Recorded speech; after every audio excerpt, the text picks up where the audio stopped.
जय Hind. Digital flow channel में आप लोगों का फिर से बहुत बहुत स्वागत है। आज मैं पासपोर्ट्स के बारे में आपको जानकारी देने वाला हूं। सबसे पहले जानेंगे पासपोर्ट होता क्या है, क्यों हम लोग बनाते हैं, उसकी आवश्यकता क्या है, कहां कहां यूज होता है, उसको कैसे आवेदन करते हैं। ये सब बारे में आज हम विस्तृत रूप से एक हम अप्लाई करके आपको दिखाने वाले हैं। पासपोर्ट्स आवेदन होने के बाद उसके आगे का प्रक्रिया क्या क्या है, ये सब हम एक एक करके जानेंगे। वीडियो में बने रहे, आपको सारी जानकारी दी जाएगी पासपोर्ट्स के बारे में। तो चलिए हम लोग चलते हैं अपने स्क्रीन के ऊपर और वहां पे देखते हैं पासपोर्ट्स कैसे आवेदन करते हैं। पहले थोड़ा सा हम लोग जान लेते हैं पासपोर्ट्स होता क्या है। यह पासपोर्ट एक प्रकार का आपका आईडी प्रूफ के तौर पर भी माना जाता है और विदेश यात्रा के दौरान सबसे महत्वपूर्ण डॉक्यूमेंट यही होता है। अगर आप किसी भी कारण किसी भी काम के लिए आप विदेश यात्रा करते हैं तो आपको पासपोर्ट रखना अनिवार्य है, अन्यथा आप विदेश यात्रा नहीं कर सकते हैं। तो पासपोर्ट बहुत ही महत्वपूर्ण डॉक्यूमेंट्स है। चलिए चलते हैं हम लोग स्क्रीन पे, उसको आवेदन कैसे करना है अभी हम लोग जानेंगे। सबसे पहले गूगल में टाइप करेंगे पासपोर्ट सेवा। पासपोर्ट सेवा टाइप करने के बाद हमें कुछ इस प्रकार से वेबसाइट खुलेगा। इसमें सबसे ऊपर में देखेंगे एक ऑफिशियल वेबसाइट है www.passportindia.gov.in। ये ऑफिशियल वेबसाइट है, हमें इस वेबसाइट पर जाना है। इस वेबसाइट पर जाने के बाद हमको अपना अकाउंट्स पहले बना लेना पड़ेगा। तो उसके लिए यहाँ पे दो ऑप्शन दिए गए हैं। पहला ऑप्शन है न्यू यूजर रजिस्टर। हम कुछ इस प्रकार के वेबसाइट पे आ जाएंगे। यहां से हमें कुछ अपनी जानकारी देना है। जानकारी देने के बाद मेरा अकाउंट वेरीफाई करना है और अकाउंट वेरीफाई करने के बाद मेरा लॉगिन हो जाएगा। सबसे पहले क्या देना है, आपका जो रेसिडेंशियल्स है वहां पे पासपोर्ट्स नजदीक ऑफिस कौन सा, आपका सिटी कौन सा है पासपोर्ट्स के लिए। यहां तक कि बेसिकली यहां पे राजधानी को या बड़े सिटी को ही सिलेक्ट किया गया है। तो अपने रीजनल के हिसाब से अपना पासपोर्ट्स ऑफिस सिलेक्ट कर ले। दूसरा नंबर यहां पे फर्स्ट नेम डाल दे, यहां पे सरनेम डाल दे, यहां पे डेट ऑफ बर्थ डाले और ईमेल आईडी यहां पे इंटर करें। याद रहे ये ईमेल आईडी आप दूसरे जगह कहीं पासपोर्ट्स आवेदन के लिए यूज नहीं किए होंगे, सो वही ईमेल आईडी यहां पे डालना है। यहां पे एक पूछ रहा है कि आपका जो यूजर आईडी है वो ईमेल आईडी ही यूजर आईडी रखना चाहते हैं या अलग से आप अपना यूजर आईडी क्रिएट करना चाहते हैं।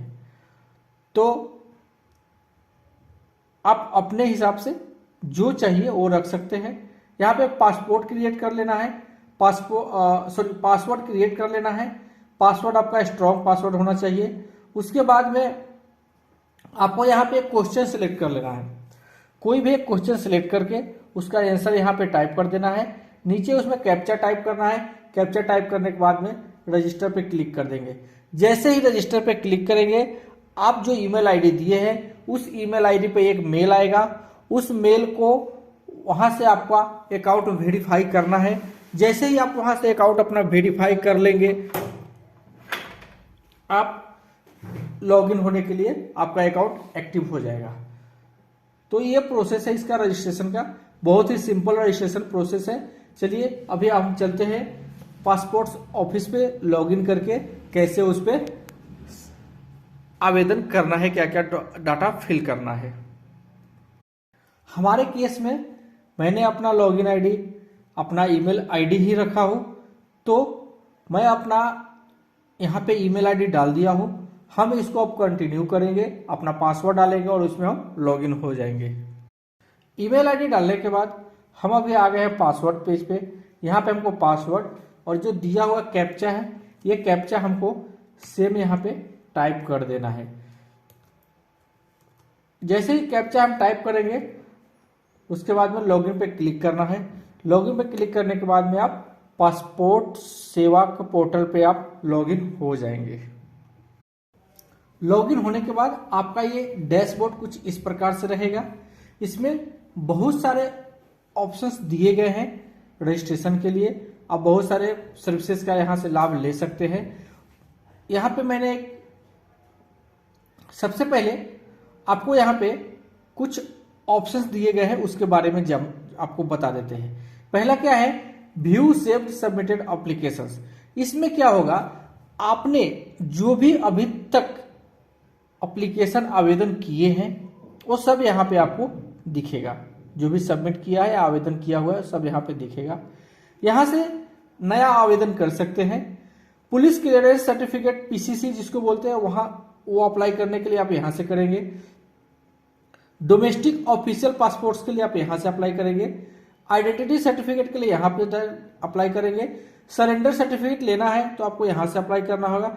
बैकग्राउंड वेरिफिकेशन फॉर जीईपी, उसके लिए आप यहाँ से आवेदन करेंगे। अप्लाई फॉर एलओसी परमिट, उसके लिए आप यहाँ से आवेदन करेंगे। व्यू सबमिटेड अपील्स, अगर आपने कुछ अपील किया है तो उसके बारे में यहाँ से देखेंगे।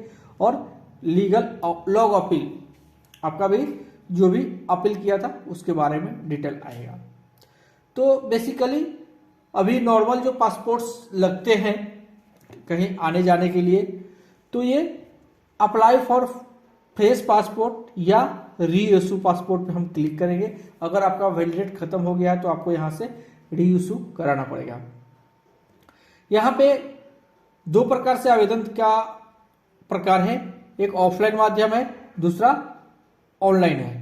तो अभी ऑनलाइन आवेदन करेंगे हम लोग। ऑफलाइन बहुत कम लोग यूज करते हैं, ना के बराबर ही चला है, सब लोग ऑनलाइन करते हैं। तो यहाँ एक नंबर पे जो ऑप्शन दिया गया है वहां पे click here to fill application form online, तो यहाँ पे क्लिक करेंगे। जैसे ही क्लिक करेंगे हमसे कुछ क्वेश्चन आंसर्स करते जाएंगे ये लोग। ये साइट हमसे कुछ क्वेश्चन पूछेगा। यहाँ पे पहला ऑप्शन है अप्लाई फॉर फ्रेश पासपोर्ट या री इशू। आपके केस में जो रहेगा वो यहाँ पे आपको सिलेक्ट करेगा। मेरे केस में फ्रेश है, हम फ्रेश से अप्लाई करेंगे। यहाँ पे ऑप्शन है टाइप ऑफ एप्लीकेशंस। यहाँ पे भी नॉर्मल एप्लीकेशन होता है और तत्काल एप्लीकेशन होता है। तत्काल एप्लीकेशन में चार्जेस ज्यादा है, नॉर्मल एप्लीकेशन का चार्जेस कम है। तत्काल जल्दी आता है, इसके लिए आपको मेन पासपोर्ट ऑफिस आपके स्टेट का जहां है वहां पे जाना पड़ेगा। नॉर्मल पासपोर्ट आप कोई भी पोस्ट ऑफिस, बड़े पोस्ट ऑफिस आपके सिटी में नजदीक में होगा, वहां से आप करा सकते हैं। लेकिन तत्काल के लिए आपको हेड ब्रांच जो भी होगा आप वहां से ही जाना पड़ेगा आपको। तो हम इस केस में नॉर्मल पे जाएंगे। आपको बुकलेट टाइप, मतलब आपको पेज कितने चाहिए, 36 या 60 पेज का चाहिए, वो आपके हिसाब से सिलेक्ट कर लेना है और नेक्स्ट पे चले जाना है। जैसे ही नेक्स्ट पे हम लोग क्लिक करेंगे हमें आगे और जानकारी देनी है।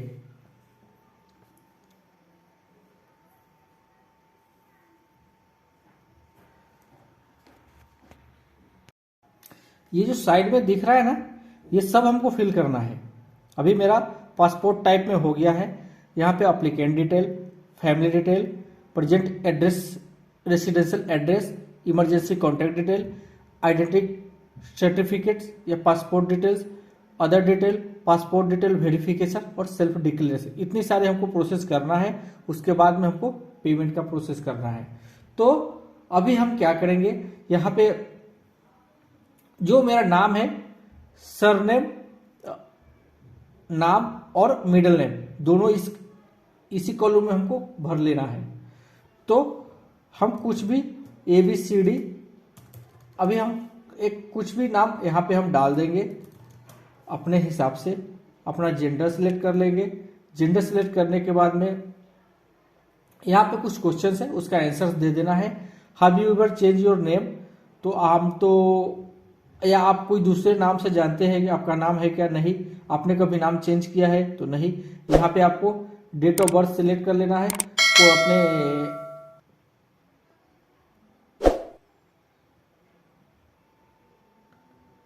अप टू यू, ये अपने हिसाब से सिलेक्ट कीजिए। उसके बाद में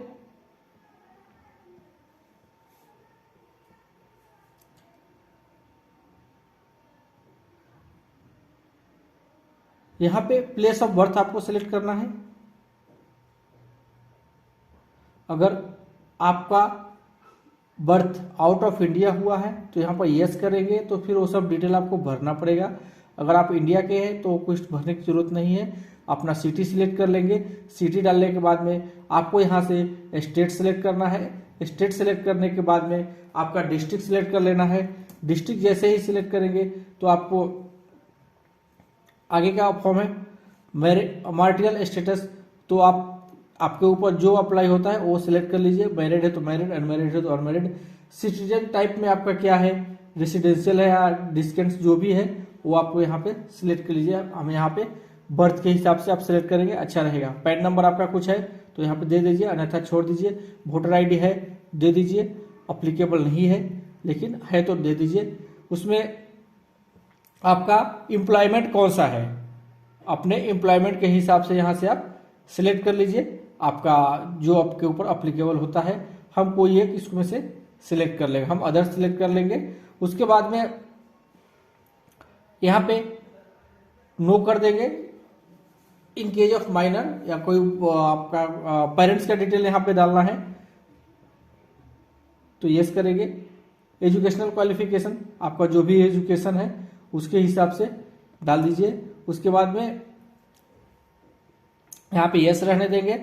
और विजुअल डिस्टिंग्विशिंग मार्क्स, आपको कोई भी एक पहचानने चिन्ह आपके शरीर पे कटा फटा का कुछ भी निशानी हो यहाँ पे डाल दीजिए। उसके बाद में आधार नंबर यहाँ पे डाल दीजिए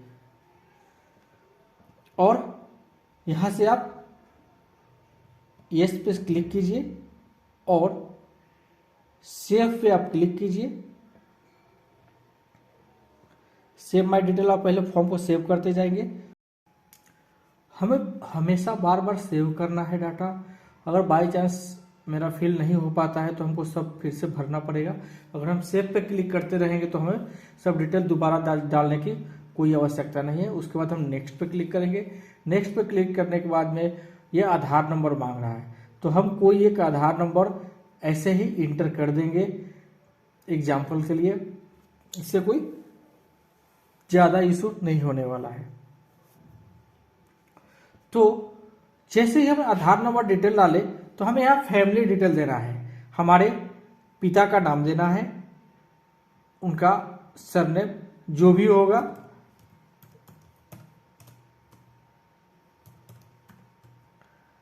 मदर्स नेम इम्पोर्टेंस नहीं है लेकिन आप डालना चाहे तो डाल सकते हैं। लीगल गार्जियन नेम भी इम्पोर्टेंस नहीं है लेकिन आपके हिसाब से डाल सकते हैं।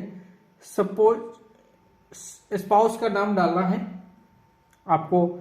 आप अगर जेंट्स है तो अपने पत्नी का नाम डालेंगे, अगर आप पत्नी है तो अपने हस्बैंड्स का नाम डालेंगे।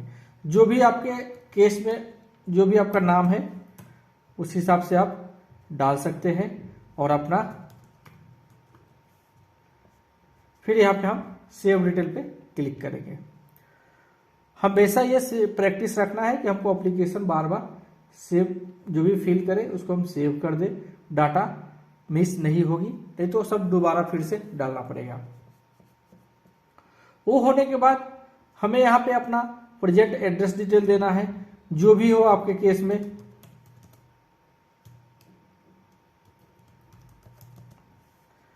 आप अपना एड्रेस डालेंगे, विलेज का नाम डालेंगे, स्टेट सेलेक्ट करेंगे और यहाँ से डिस्ट्रिक्ट आप सेलेक्ट कर लेंगे, आपका जो भी डिस्ट्रिक्ट होगा। आपका नियरेस्ट पुलिस स्टेशन कौन सा है वो यहाँ पे डालेंगे, सॉरी वो सिलेक्ट करना है आपको। नियरेस्ट पुलिस स्टेशन आपको सिलेक्ट कर लेना है, आपका जो भी होगा आपके केस में वो सिलेक्ट कर लीजिएगा।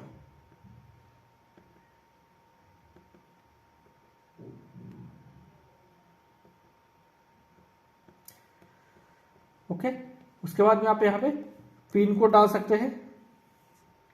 मोबाइल नंबर आपको अपना डाल देना है, कोई भी आप अपने हिसाब से।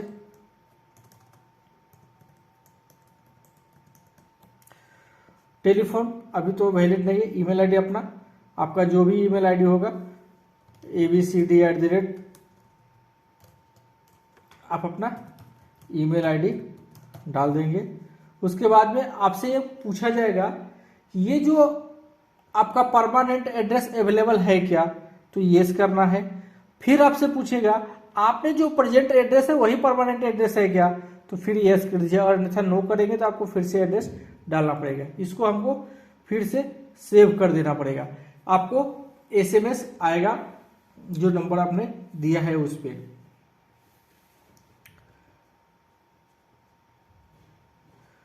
शायद ये हमने नंबर गलत डाल दिया है, कोई भी एक अब नंबर।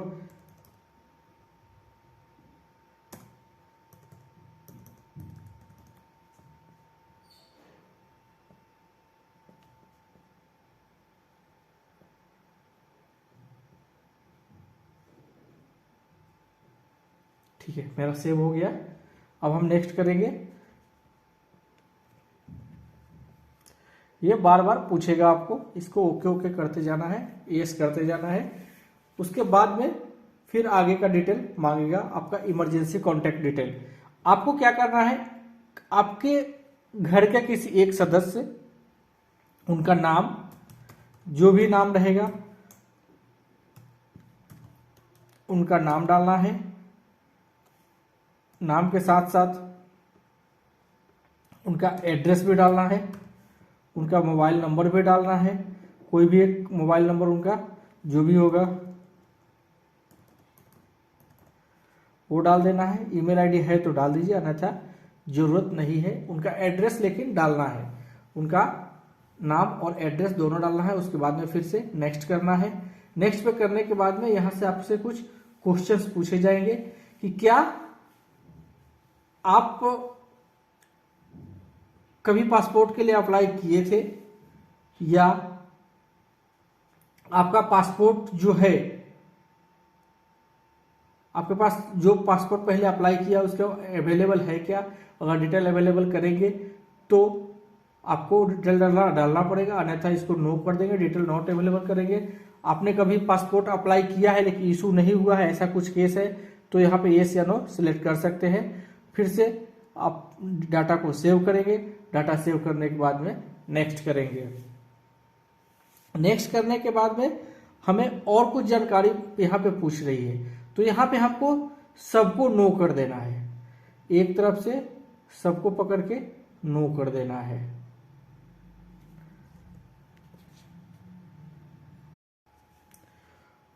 फिर से सेव करेंगे, फिर से मेरा डिटेल सेव हो जाएगा। उसके बाद में फिर हम नीचे आएंगे, फिर नेक्स्ट करेंगे। नेक्स्ट करेंगे, मेरा एप्लीकेशन प्रीव्यू होगा। हमने जो डिटेल डाला है वो डिटेल करेक्ट है क्या, वो सब एक बार यहाँ पे चेक कर लेना है। चेक करने के बाद में इसको नेक्स्ट करना है। आपका डिटेल अगर सब सही हो तो उसको नेक्स्ट करेंगे। नेक्स्ट करके हमको अपना डाटा है उसको एक प्रिंट सेव करके रख लेना है। यहाँ पे मेरा प्रूफ सिलेक्ट कर लेना है। आपके पास जो डॉक्यूमेंट है ना, उस डॉक्यूमेंट्स के हिसाब से प्रूफ ऑफ बर्थ और प्रूफ ऑफ रेसिडेंशियल एड्रेस दो यहाँ पे सिलेक्ट करना है। आप अपने केस में दोनों में आधार कार्ड भी सिलेक्ट कर सकते हैं, अन्यथा अदर कोई आपके पास डॉक्यूमेंट्स है तो यहाँ पे सिलेक्ट कर सकते हैं। यहाँ पे एक ऑप्शन पूछ रहा है ग्रांट डिजिलॉकर टू एक्सेस। अगर डॉक्यूमेंट्स आपका डिजिलॉकर में है तो आप यहाँ से दे सकते हैं, अन्यथा कोई जरूरत नहीं है। आप वहाँ पे पर्सनली वहाँ पे आप डॉक्यूमेंट सबमिट कर सकते हैं। फिर यहाँ से हम क्या करेंगे, सेव एप्लीकेशन पे क्लिक करेंगे, सेव हमारी डिटेल पे क्लिक करेंगे, मेरा डिटेल सेव हो जाएगा। फिर हमको आगे बढ़ेंगे। फिर यहाँ पे पहले हम एप्लीकेशन को प्रीव्यू कर लेंगे और एक बार सब डिटेल चेक कर लेंगे कि हमने जो भी डिटेल डाला है वो हमारे डॉक्यूमेंट के हिसाब से करेक्ट है या नहीं है। अगर करेक्ट नहीं होगा तो इसको हम फिर से बैक में जा करके एडिट कर लेंगे। अगर करेक्ट होगा तो हम सबमिट कर देंगे। यहाँ से प्रिंट करके सेव एज पीडीएफ कर सकते हैं, ये बताने की जरूरत नहीं है, आप इसके बारे में ऑलरेडी जानते हैं अच्छी तरह से। उसके बाद में हमको सबमिट पे क्लिक करना है। जैसे ही हम सबमिट पे क्लिक करेंगे मेरा फॉर्म सबमिट हो जाएगा। ये मेरा सबमिट हो गया। अब यहां से आपको क्या करना है, 1500 रुपए की पेमेंट करना है, पेमेंट्स और अपना स्लॉट बुक करना है। तो पेमेंट के लिए क्या करेंगे, पे एंड शेड्यूल अपॉइंटमेंट्स, हम यहाँ पे क्लिक करेंगे। पे क्लिक करने के बाद में हमको पहले कौन से ऑफिस में जाना है उस ऑफिस का हमको डिटेल सिलेक्ट करना है।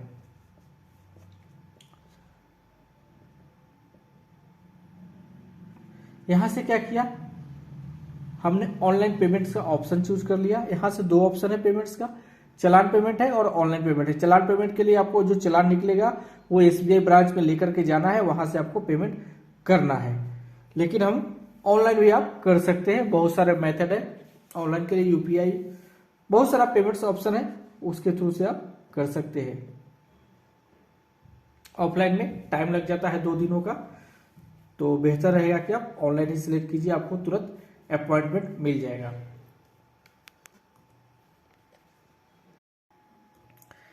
यहां से नेक्स्ट पे क्लिक करना है।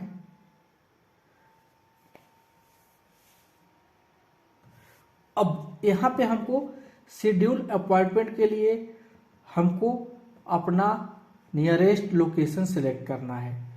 तो आपके केस में आपका जो भी सूटेबल एड्रेस है इस ऑप्शन से आपको ले लेना है। हमारे केस में हमने हाजीपुर सिलेक्ट किया है, तो हम हाजीपुर के लिए आवेदन कर देंगे और यहाँ पे जो भी कैप्चा दिया गया है वो कैप्चा को फिल कर देंगे।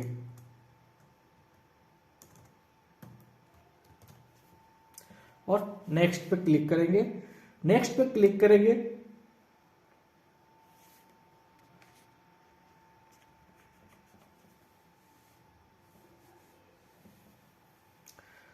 तो हमसे यहाँ पे डेट का कंफर्मेशन मांगेगा।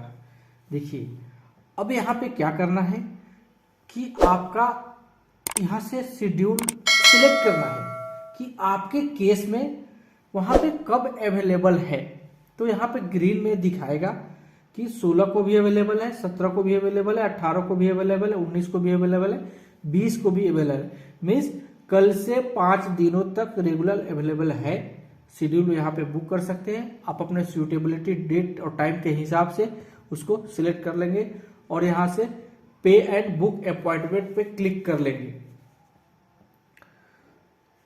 हमको इस पे पेमेंट करना नहीं है तो हम पेमेंट का प्रोसेस नहीं करेंगे, लेकिन इसमें एक चेंजेस होते हैं। आप अगर पेमेंट करते हैं तो आपका शेड्यूल बुक नहीं होगा। ये शेड्यूल बुक करने का प्रोसेस आपको फिर से दोबारा करना पड़ेगा।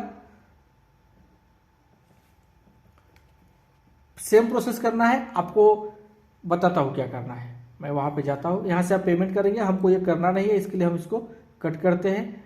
उस केस में आपको क्या करना पड़ेगा कि आप यहाँ पे आएंगे, आपका फॉर्म सबमिट हो गया है। अब यहाँ पे होम पे आ जाएंगे। आप होम पे आने के बाद आप वहां पे व्यू पे क्लिक करेंगे।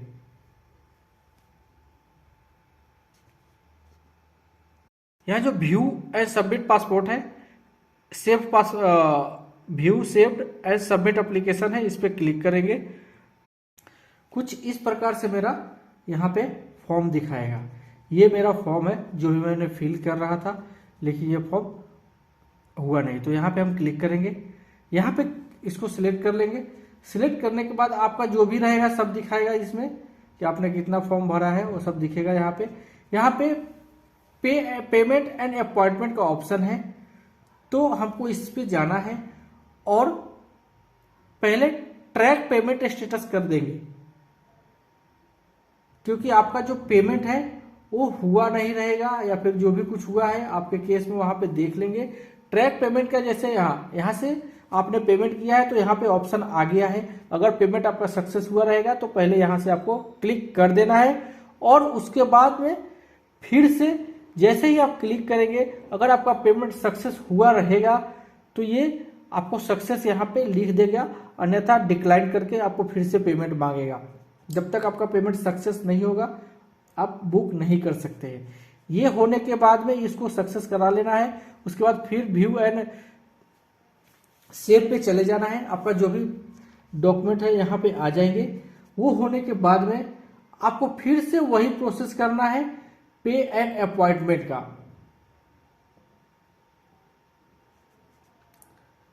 पेमेंट एंड अपॉइंटमेंट पर आना है, पे एंड शेड्यूल अपॉइंटमेंट। फिर से ये आपको डबल प्रोसेस करना है, तो वहां पे आपको डबल पेमेंट की जानकारी नहीं मांगेगी और आपका आवेदन हो जाएगा और आपका सीट स्लॉट बुक हो जाएगा। इस बार डबल करने की आवश्यकता फिर नहीं पड़ेगी। तो ये थोड़ा चेंजेस है इसमें, क्योंकि सर्वर का प्रॉब्लम रहता है तो डायरेक्ट नहीं हो पाता है, तो आपको वो 2 बार प्रोसेस करना पड़ेगा पेमेंट्स होने के बाद में। तो जानकारी कैसी लगी?